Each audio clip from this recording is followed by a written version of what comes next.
అందరికీ నమస్కారం. ఈరోజు మనం ఒక చాలా స్పెషల్ బాలుడి కథ వినబోతున్నాం. చూడ్డానికి మామూలుగానే ఉన్నా లోపల మాత్రం ప్రపంచాన్నే మార్చేంత శక్తి ఉందన్నమాట. ఈ కథ నిండా మాయ, ధైర్యం, ఇంకా బోలెడన్ని అద్భుతాలుంటాయి. ఇంకెందుకు ఆలస్యం, పదండి ఆ మాయాలోకంలోకి వెళ్ళిపోదాం. సరే, ఆలోచించండి. ఒక జైల్లో అంటే చెరసాలలో పుట్టిన ఒక చిన్న పాపాయ్ పెద్దయ్యాక ఒక గొప్ప హీరో అవ్వగలడా? ఎలా సాధ్యం? ఆ సమాధానమే మనం ఇప్పుడు తెలుసుకోబోతున్నాం, ఒక అద్భుతమైన ప్రయాణం ద్వారా. చాలా ఏళ్ల క్రితం దేవకి అని ఒక మంచి యువరాణి ఉండేది.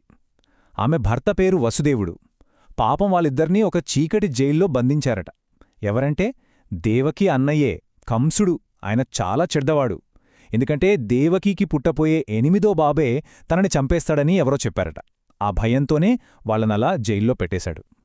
అయితే ఒకరోజు రాత్రి బయట భయంకరంగా గాలి, వాన. అప్పుడే ఆ జైలు గది మొత్తం ఒక వెలుగుతో నిండిపోయింది.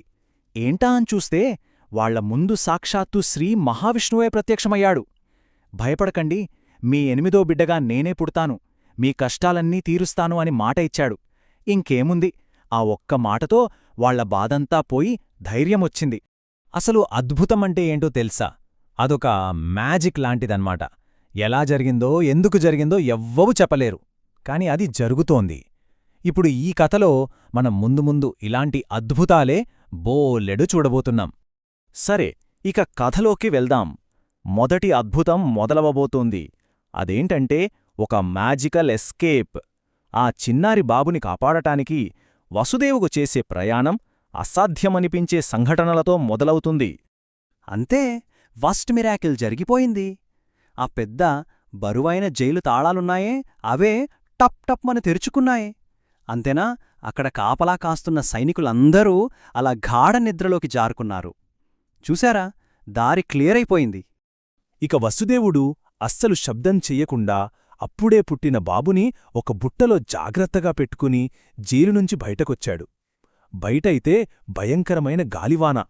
చాలా సీక్రెట్గా వాళ్ల ఎస్కేప్ మొదలైంది.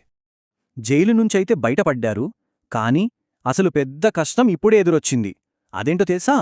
వాళ్ల దారిలో యమునా నది ఉంది. ఆ తుఫానుకి నది ఉప్పొంగి ప్రవహిస్తోంది.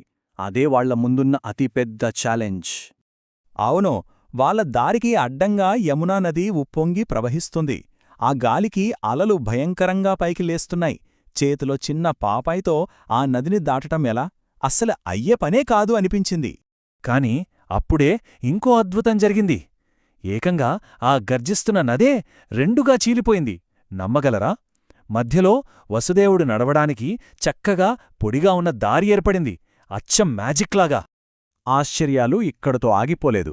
నీళ్లల్లోంచి పాములకే రాజైన ఆదిశేషుడు పైకొచ్చాడు. వచ్చి తన పెద్ద 5 పడగల్ని విప్పి ఆ బుట్టలో ఉన్న బాబు తడవకుండా గొడుగులా పట్టాడనమాట. చూశారా, ఆ దేవుడి బిడ్డకి దేవుళ్లే ఎలా కాపలా కాస్తున్నారో? సో నదిని కూడా దాటేశాక వాళ్ళు గోకులం అనే ఊరికి సేఫ్గా చేరుకున్నారు. ఇప్పుడు కథలో చాలా ముఖ్యమైన ఘట్టం రాబోతోంది. అదేంటంటే ఒక సీక్రెట్ మార్పిడి. ఆ ఊళ్ళో వసుదేవుడి ఫ్రెండ్స్ నందుడు, యశోద ఉంటారు. వసుదేవుడు వాళ్ల ఇంటికి వెళ్ళాడు.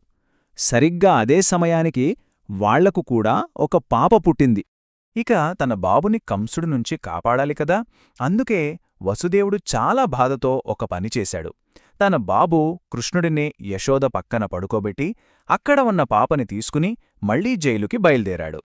అలా చిన్నారి కృష్ణుడికి యశోదమ్మ రూపంలో ఒక కొత్త ఇల్లు, ప్రేమ దొరికాయి. ఇక బాబు సేఫ్. వసుదేవుడనుకున్న పని పూర్తయింది. ఇక్కడినుంచే కృష్ణుడి అసలు కథ, ఆయన అద్భుత ప్రయాణం మొదలయ్యింది.